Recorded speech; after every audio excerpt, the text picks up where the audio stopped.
With كثير من أهل الكتاب لو يردونكم من بعد إيمانكم كفارا حسدا من عند أنفسهم من بعد ما تبين لهم الحق فاعفوا واصفحوا حتى يأتي الله بأمره إن الله على كل شيء قدیر۔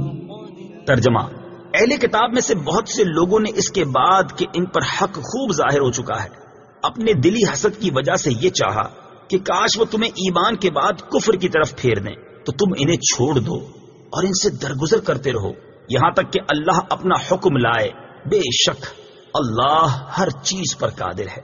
ود کثیر من اہل الکتاب، بہت سے اہل کتاب نے چاہا۔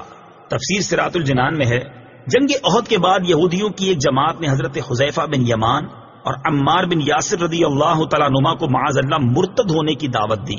ان بزرگوں نے سختی سے رد کر دیا اور پھر حضور اقدس صلی اللہ تعالی علیہ وآلہ وسلم کی خدمت میں حاضر ہو کر اس واقعے کی خبر دی۔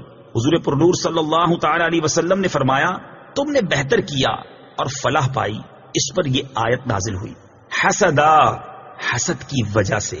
تفسیر صراط الجنان میں ہے اسلام کی حقانیت جاننے کے بعد یہودیوں کا مسلمانوں کے کفر و ارتداد کی تمنا کرنا اور یہ چاہنا کہ وہ ایمان سے محروم ہو جائیں حسد کی وجہ سے تھا۔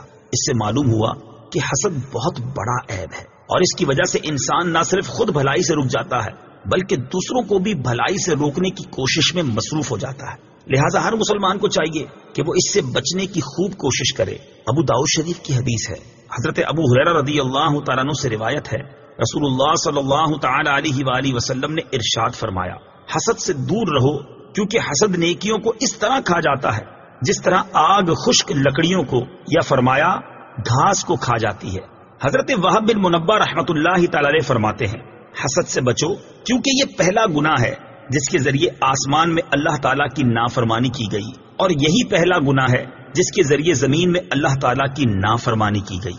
یاد رہے کہ حسد حرام ہے، البتہ اگر کوئی شخص اپنے مال و دولت یا اثر و وجاہت سے گمراہی اور بے دینی پھیلاتا ہو تو اس کے فتنے سے محفوظ رہنے کے لیے اس کی نعمت کے زوال کی تمنا حسد میں داخل نہیں اور حرام بھی نہیں۔ فاعفو، تو تم معاف کرو۔ تفسیر صراط الجنان میں ہے کفار کے ساتھ جنگ کے ذریعے بدلے لینے کی بجائے نرمی کی تمام آیات کا یہ حکم ہے کہ وہ جہاد کی آیتوں سے منسوخ ہیں، جیسا اس حکم کے آخر میں خود فرمایا یہاں تک کہ اللہ اپنا حکم لائے، اور وہ حکم جہاد و قتال کا ہے۔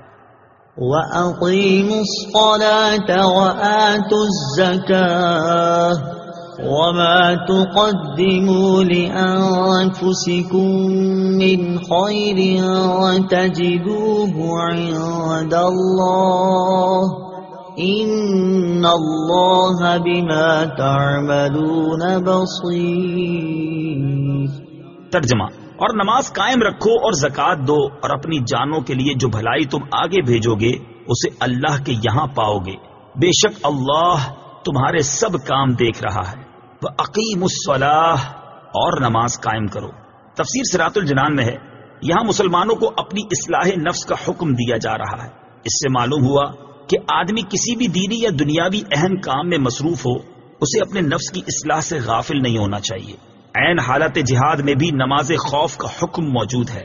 طلاق کے مسائل بیان کرتے ہوئے بھی اللہ تعالیٰ نے نماز اور تقوی کے احکام بیان فرمائے ہیں۔ لہٰذا اگر کوئی نیکی کی دعوت میں یا علم دین کے حصول یا کسی دوسرے اہم دینی کام میں مشغول ہے تو اسے اپنی اصلاح سے غافل نہیں ہونا چاہیے۔